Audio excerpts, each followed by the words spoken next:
For the last few days, there's been a killer on the loose in America. Well, there's actually tons of killers on the loose in America, but this one killed someone important, so they were really looking for him. And personally, I'm glad they found him yesterday. Call me old-fashioned, but I think murdering people in cold blood by shooting them in the back is wrong.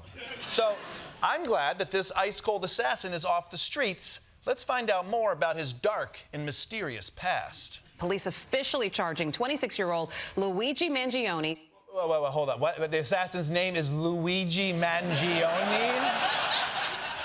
Did they find him hiding in a big pipe? I mean... I'm kidding. The cops were able to locate him after following the trail of fettuccine Alfredo leading out of Central Park. It's okay, I can make fun of Italians because Italians annoy the shit out of me, but fine. He's Italian. Does that mean he's a criminal? Probably, but what evidence do they have that this is the guy?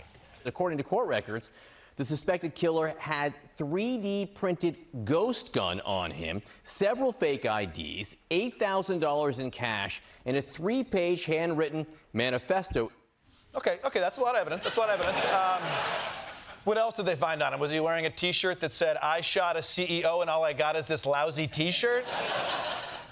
Also, are they sure that New Jersey ID was fake? I feel like if your name is Luigi Mangione, you're born with a New Jersey ID, it just slides out with you like the placenta. But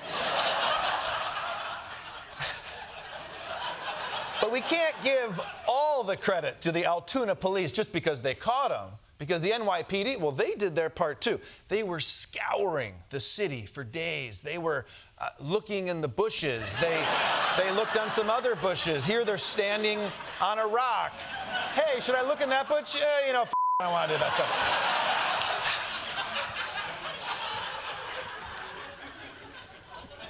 New York's finest. Don't get me wrong. They didn't spend the whole time barely looking in the bushes. The breakthrough in the case came as police divers continued to search a lake in New York's Central Park for items dumped by the assassin. Great work. They're like, hey, you guys looking for the killer? We're going to see if he wished on any lucky pennies down here. Hey, did the killer use a gun? Because we found 5,000 of them down here. So now that we know who the suspect is, it's time for society to indulge in its favorite pastime, obsessing over every detail about this guy's life like he's a K-pop idol. Mangione comes from a prominent Maryland family, which owns multiple country clubs in the state. He was valedictorian at his graduation from a $40,000 a year private school with a carnation in his buttonhole. Oh, a carnation in his buttonhole. Not like one of those peasants who fills his buttonholes with buttons, I guess. But see, this is why I don't want to send my kids to private school, because if they become a murderer someday, that tuition, what a waste of money, right? And that's why I support public education. Thank you.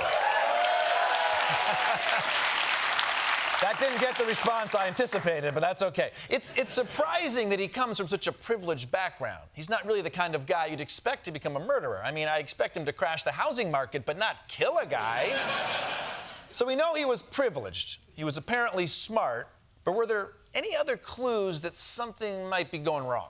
He spent time in Hawaii at a co-living space during 2022 and 2023. And two people who knew Mangione during that time say that he was dealing with frequent back pain due to an injury. One added that Mangione started a book club, but several members left due to discomfort over what he chose to read. An online book review from January of this year, apparently written by Mangione, praises some of the writings of the Unabomber Ted Kaczynski. Yeah, you know, this is a classic mistake. You never want to start your book club with the Unabomber. I mean, you kick it off with some Sally Rooney, then a little Jonathan Franzen, then when everybody's like, we're so bored, that's when you hit them with the mail bomb stuff, okay? But if you're looking for something that will make you a hit with your book club, well, try this one. Lucky Loser. Adventures in Tennis and Comedy by me, Michael Kosta.